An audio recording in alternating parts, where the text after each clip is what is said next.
Yard going up, taking up such a high leap in competition, given So everybody then, he if he's fought, high elite in let me competition, finish what my are you point. talking about? So if he's high Okay, I'm elite in telling you what I'm competition, telling about. why are you Anthony slandering Yard was not Kovalev then? So if Anthony he's Yard high was not a elite in credible competition, opponent. why are you slandering Kovalev? Anthony It doesn't make Yard was sense. not a credible opponent. But you just said Kovalev is high elite competition, right? No, I did not say Kovalev was high elite competition. I said the problem with Canelo, what the bullshit was Kovalev was old. He was not the number one guy at 175. That is the bullshit. No, it's still Kovalev. What do you mean? It's still He wasn't Kovalev. It still doesn't matter. Kovalev. It's still Kovalev. If It he was doesn't still matter. It's still Kovalev, then Kovalev. why Errol is he Spence not Jr. fought wanted to since fight then? Manny If Pacquiao. he's still Errol Spence Jr. wanted to fight Manny Pacquiao. still Kovalev, Errol Spence Jr. wanted to fight Manny Pacquiao. Manny Pacquiao is 40 plus. So then what now? and are you going to So tell me? then, what your point? Your Do you point think is that? irrelevant. Then your point. That Okay, point is are you gonna invalid. try to right? So are you gonna try to tell me that like Manny Pacquiao was the Manny Pacquiao that we've come to know and love, like in that at 40 years old? Of course he wasn't. Keith Thurman. He beat Keith Thurman. Keith Thurman had no losses. That's what I'm talking about. Okay, Talking about. I'm sorry. Keith Thurman had no I'll losses. And Keith debunk Thurman all was your. also. I'll debunk everything. I know you're just saying names. It don't like what you're saying don't fucking mean anything.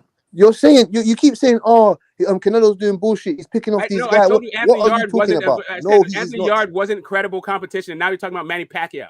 As if Anthony Yard Yard fought was Manny credible Pacquiao. competition. Like, Anthony bro, Yard like, was credible into competition. into Yes, the he was. stratosphere. Anthony Yard hadn't done. He was an jack shit. undefeated fighter, sir. What? He was an So undefeated was Otto fighter, Wallin. up and coming. Yeah, so was Otto Wallin. So what? What does that mean? Otto Wallin is a good fighter. He's not a bum. Okay, what about Tom Schwartz? Now you want to talk about Tom Schwartz? And because you're talking about undefeated fighters, who cares about that shit? No. We're talking about undefeated fighters at 175, not heavyweight. At 175, So Anthony Yard was a good competitor at 175. Okay, he was one of the top competitors at 175. Why did he get beat by nobody then? Who's a nobody? The guy that beat him after Kovalev. Lyndon Arthur is not a nobody. Okay, it says he's not a nobody in England. He's an undefeated fighter. He had a belt in England, so he's not an undefeated fighter. Maybe to you, he's an undefeated fighter. I'm sorry. It's like saying that's what I'm saying. If you want to talk about that, let's go back to Monty Elden. Let's go back to Monty Elden. Who's Monty Elden? Who is Monty Elden? Monty Elden is the same level as Lyndon Arthur. Monty Elden is the same level as Lyndon Arthur. Okay, again, I'm not trying to dish your local heroes. I'm just telling you that you said Anthony Yard, like that's some big accomplishment. This is not about local. This is not about being local heroes. I'm talking about the point where you made Canelo Alvarez. What is it about then? What is it about? He's not doing bullshit. Okay, then what is it about? I don't understand what you're talking about. He's going up in weight to go and fight Bivol. Bivol is better than Charlo and he's better than Benavidez. Simple. If you're saying it's not about a local hero, I want to know what this Bivol. If you're not saying it's about local heroes, then why are you mentioning Lyndon Arthur and fucking Anthony Yard? Because I think I might be the only black dude that likes Bivol as a fighter. No, I like Bivol. Bivol's cool. Listen, Bivol. I'm not mad at Bivol is a good fighter. That nigga beat the shit out of Joe Smith, man. Bro, I didn't say that Bivol was bullshit. I said that when it comes to like the Canelo thing, like Bivol is a solid guy, and he is probably the last real guy that I've like the last fight I've looked forward to since the Danny Jacobs fight, like as a Canelo fight. I wasn't looking forward to any like every other fight. And honestly, bro, I mean, I don't know how you feel, but I think Canelo beats everybody 175 and under. I don't see him losing to nobody. Right. So I also have him beat. So the fact that I think the hardest fighter he has at 175 is better Beef, not Bivol. I think Canelo beats. Why do you say? I think Canelo because better Beef has the intangibles that Bivol does not. He makes adjustments. He gets hard. Like if you press him, the more he's down in the fight. If he gets hit, he comes back. He's a harder fighter. He has power in both hands. I think he's a more dangerous fighter. So Canelo doesn't. He's the unified champ.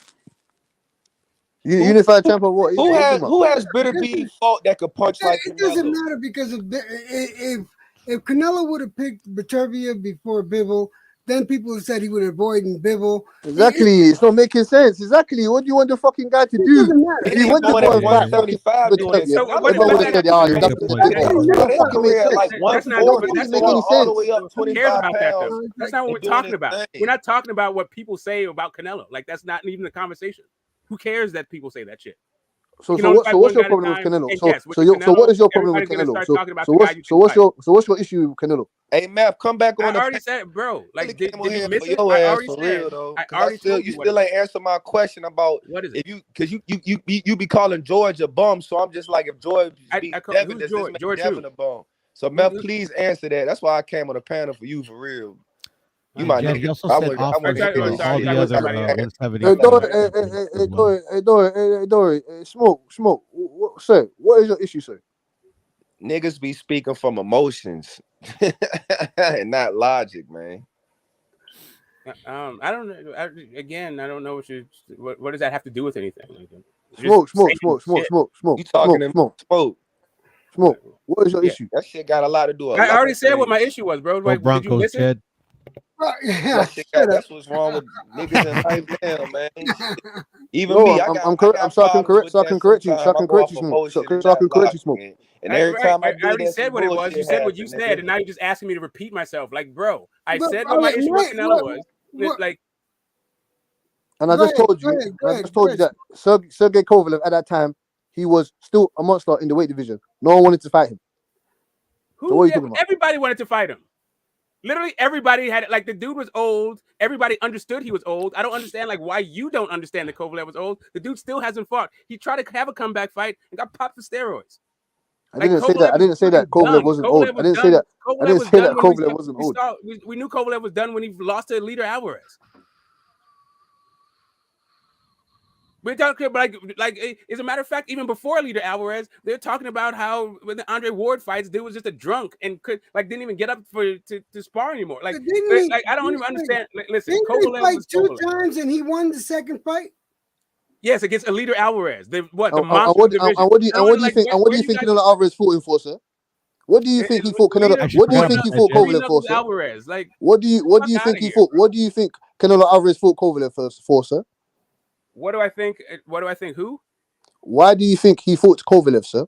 Why do I think? For the same reason he's trying to fight Makabu, because they like in the whole. They have a belt. They have a belt. They have a belt. Listen, bro, so he's going around to collect all the belts. And then you ask me the same question. It's as simple as that. How about this? If you want to hear the answers to the questions you asked, why don't you stop talking? So then you understand. But your answers is ridiculous because he's fighting Kovalev for the belt. You just asked me so I don't understand why you're saying he fought Kovalev when he was old. It doesn't matter if Kovalev was old. It doesn't matter. Okay, it doesn't matter to you. There is old. Manny Pacquiao is old. It doesn't matter. If you have a belt, I'm coming to get your belt. But if he had a belt, doesn't that mean anything? It means he has a belt. And exactly. So I'm coming to collect it. Same thing with Ugas. Ugas beat an old Pacquiao. Are we saying like now Ugas is the best thing at 147? No. He beat an old Pacquiao and got a belt. Champion, though. That's the thing. He beat a legitimate champion. And someone that won the belt in a fight. So if you beat somebody that won a belt in a fight, you get a belt. Yes, that's what that means. Absolutely. So what are you talking about? What do you think it means? It means you're a champion, bro. Yeah, Canelo has fought good fighters in his prime. That's it. That's what the same thing means to me. The same thing means to me. I see nothing wrong with it. What? It's not good enough of a champion? What? Does he have to have an S? There's other champions. When there's other champions, then you start to go, hey, what's going on with these other guys? Like, look, listen. There's a reason why Triple G is fighting Murata and not Andrade and Charlo. Yeah, they're all fucking champions, but not all champions are equal, are they? No, sir. Demetrius Andrade wanted too much money. He's as far as I'm concerned, Canelo do that wouldn't he wants too much money to fight these Jamal guys. Charlo or Benavidez? Well, Benavidez is not even a champ. What are we saying now? So what do you want Canelo to do? So what do you want Canelo to do, Smoke? That Canelo can do whatever the hell he wants to do. I'm a Canelo fan. I need somebody to what the fuck? So I've heard that doesn't mean they know some bullshit. Like, bro, I've heard a number of people say this now. You said he's on some bullshit. What are you talking about? You just said that the guy's on some bullshit. Okay, you just said that Canelo's doing bullshit. You just said Canelo's doing some bullshit. And I also said what the bullshit is. So I don't understand what you guys don't What understand. are you talking about? We just corrected your bullshit and you're saying, No, yeah, you didn't you correct can do it. what you All you want. did is say a bunch We of just corrected shit, dude. You didn't even listen to the answer I said at all. You didn't correct anything. You just talked. You didn't address anything I said. I addressed your Kovalev No, bullshit. you didn't. All you just said is Anthony Yard and Lyndon Arthur, and just talk about a whole bunch of UK. Okay, I'd like to know. I corrected your Kovalev bullshit. You said he fought Kovalev when Kovalev was old and what's not. And I said Kovalev was a fucking champion. He just fucking defeated Eddie Alvarez. So what the fuck are you talking about? Since I didn't say Kovalev wasn't a champion, you didn't correct me. How was it that Triple G avoided Charlo? How did because Charlo was the mandatory and he did not fight him. He did not fight him. Did he have? Who did he go on to fight next? Who did he go on to fight next? When was this? Say again. Who did he go on to fight next? So Charlo was the WBC mandatory when Triple G had the WBC belt, and he retained his mandatory status when Canelo won the WBC belt off of Triple G. And you're saying that Triple G Duck Charlo. No, I'm saying that is why people say Triple G duck Charlo. Like whatever the fuck happened is what happened. But this is what people say. Like, listen, like all this duck shit that you guys do, like are on. I understand you have a duck, so it's very convenient for you to engage in this stuff. But like, I don't like. My duck out of it. You don't disrespect my duck. Okay. How's that disrespectful? I just say stated a fact. You have a duck. Because you have a duck, it's convenient for you to have these kinds of conversations. My duck and your excuses. So you got a real duck for real? So how is that a duck? Who did he go on to fight next? Who did he go to fight next? His name? I don't even worry about this duck. Like, you guys are. First off, you said that you were interested in the best fight in the best. Why don't you talk about the fights that's true? Why don't you talk about Donaire versus Monster if that's all you care about? Because really, it sounds like what you actually care about is bitching about guys who aren't fighting the fight that you like. For real. That's actually sounds like what you like. Hey, You're not talking about like Donaire versus Dom. Talk about Spence versus Ugas. Talk about best fighting the best if that's what you care about. Fam, you're just nigga explaining right now. I want to know what the hell you're talking about, Canelo Alvarez. You're talking about. I didn't get to talk my point. You didn't get to talk my point. You got the floor now. Explain. I already have, bro. You're still stuck on Lyndon Arthur and fucking Anthony Yard. No one's. Forget them. I didn't mention them for however long. Well, then stop asking me about the one Canelo that just brought them up. I'm talking about Sergey Kovalev. Why are you talking about Lyndon Arthur and fucking Anthony Yard? We're not talking about those guys no more. Because you keep asking me about Canelo. I thought you were interested in best fighting the best. You said you're a fan of Canelo. You said you're a fan of Canelo. So I'm asking you. Why are you calling him out on his bullshit that you said he's doing? So what bullshit is it that you said he's doing? Because I'm not being paid by Canelo. Like, I don't need to like hide the bullshit just because I'm a fan of his. You said he's doing bullshit. So I'm asking you, and I also fan said of Canelo, what is the bullshit that he's doing? I already answered you a bunch of fucking times, which is why we started talking about Lyndon Arthur. Hey, real talk. God damn, bro. Hey, real talk. All right. Hey, who would you like Canelo to fight? Like, who would, like, as a fan? I would have liked him. I would have liked him to fight Better Beef. So now we're asking you, is it that Better Beef is better than Bevo when they're both undefeated and they haven't fought each other? Nah, he did answer that shit, though. He did. I ain't gonna lie. Smoke did answer that shit, though. You gotta stop. But I did get Smoke to agree that he knows Jamal be ducking and be on some bullshit because he said everybody. He didn't answer that bullshit, fam. He didn't answer that. He didn't answer that. He didn't answer that to me. He didn't answer that to me. No, you don't just be nigga explaining right now. You're not making no sense, bro. Hey, but get Method back on the panel, man. You ain't making no sense. I want to know. You got to tell me this, Method, because I was on YB before. I got really disrupted by a female last night. I wanted to ask you if George beats. Hey, this nigga said really disrupted, motherfucker. You ain't get disrupted, motherfucker. You run it. Hey, you wanted that disruption. Like I really disrupted you while you talking. That female ain't disrupt you with shit. Hey, you was sipping that bottle, and then you was over there. Yeah, I was shit while you was in the sitting at the table and shit. I got a life outside this panel. So, but look, I just need to know if George beats Devin, is Devin a bum to you? Because you say George a bum, so I'm like, if the guy you think is a bum beats the guy you're highly favoring, then does that make him a bum? I want to know this question. Shit, if Errol Spence beats the face of boxing and Bud Crawford, is he the face of boxing? I think that's how that works. So there might be. No, it is not. This is not Highlander. Like, Anthony Reed beat fucking AJ. The only the one face of boxing. Like, well, my boy, Smoke. My boy said Bud is the face of boxing, so I said if Spence beats. Yeah, I mean, I got it. Who said Bud is the face of boxing? Yeah, the guy that you're calling out. The guy that you're fucking calling out. We already know how he thinks. Actually, Bud is the face of boxing. Let's move on. You feel me? We already. Those are the rules, okay? Those are the rules. Bud the face of boxing. What? Hell yeah. The method of madness. We got to be honest with each other. Canelo's been ducking Jake Paul for a minute, man. He needs to see that, dude. I'll Smoke. What do you want Canelo to do? He said he can do whatever he wants. So if he can do whatever he wants, why the fuck are you bitching? You still on fucking Canelo? Get off my nuts and Canelo's nuts. How about that? God damn it! What are you talking about? Like nuts? Yo, don't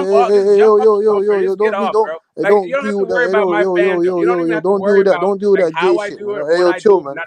Don't talk about all that nut stuff and that. Hey, chill, man. Because you're the one that's. You sound like you're holding fucking Jamal Charlo's sweat bucket, man. So don't talk your shit over there. You're holding Jamal Charlo's sweat bucket. Don't talk your shit over there, man. Like, listen, I'm not anybody's fanboy. apparently You said you're a fan of Canelo. That's fine. You said you're a fan of Canelo. That's fine. Wait a minute. You said you're a fan of Canelo. That's fine. So I asked you, what is the bullshit that he's doing? That's why.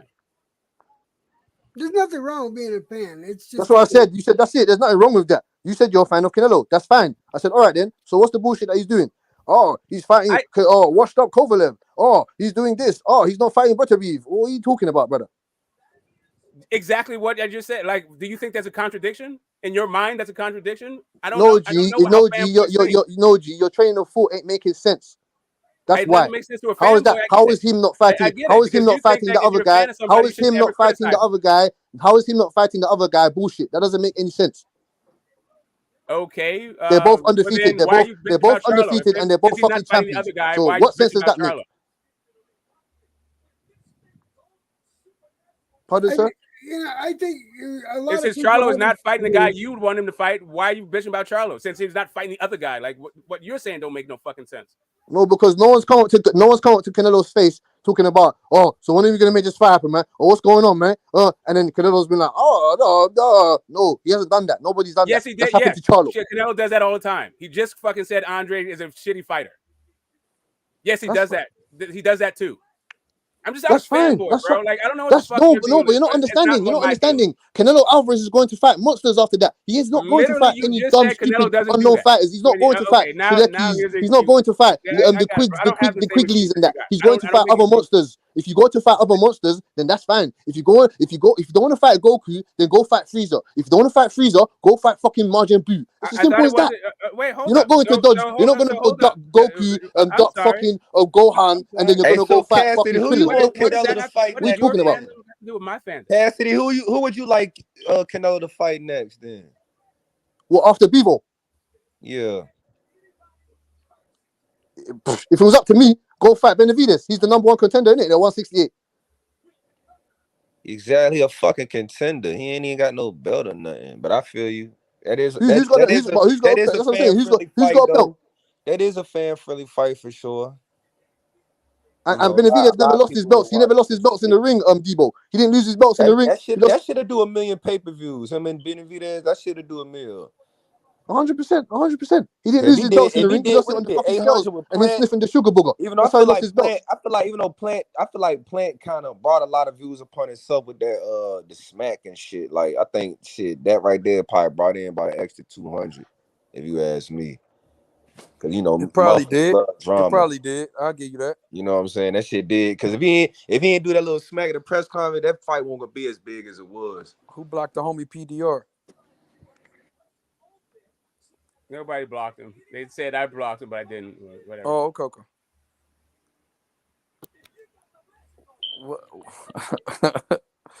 Bro, y'all funny now. as My shit. thing, all this. Hey, Debo. You guys know how much I hate the word ducking and shit like that. You guys throw it around a lot. Shit, but it be You true throw it though. around a lot. I want You know it be true though. Hey, Debo. I want Charlo Benavidez fight, man. Man, guy I said want to Malan's see doing that bullshit. too. Charlo said Just that he's after not ducking Charlo was nobody. talking, he was gonna Charlo break said his he ain't neck. ducking Okay, nobody. so Charlo's at 160 pounds. That's it. He So said why he's do fighting you at 160 pounds. okay, but Smoke, I get that. So if you know that, if you know a nigga way bigger than you, why you gonna just pop off like I'll break your neck? Like, come on, I don't know, you be in the streets, you seem like you know your name Smoke, so I know you know about some street shit, you know what I'm saying? So if you in the streets and niggas say you gonna break your neck, like them is straight fighting words. Hell yeah, Like, Debo. Totally. so when he I got says that, nigga, go fight him. Now when the nigga Okay. bring the smoke back to you, now you wanna, he's a heavyweight and all that shit. Nah, you should have thought about all that shit when you said he was gonna break his fucking neck, nigga. Okay, so Shit, you know, yeah, he and said I that, like the right? I Charlo. got You all feel that. me? I got all that. Like I keep saying, I get H-Town, all my that, right? second home. So what if a guy says I'm gonna break your neck, and then you go, okay, so what's up with you? And then they're like, okay, I'm gonna stay at 160. You're at a different weight class. Do you then Man, spend he the next? told that man, bro, come on, man. You seen it already. He told finish the my man last get point. Let me finish my vaccinated and last all this point. other bullshit, I got a question for you. Jamal don't want to fight David I'm trying to pose a Benavidez, question bro. to you, That's bro. what it is, I'm bro. trying to pose a question to you. So a guy says, like we just say some street shit, right? So a guy says to you, I'm gonna break your neck, right? And then you say, all right, what's up with that action? And they're like, I'm actually not going up to your weight class.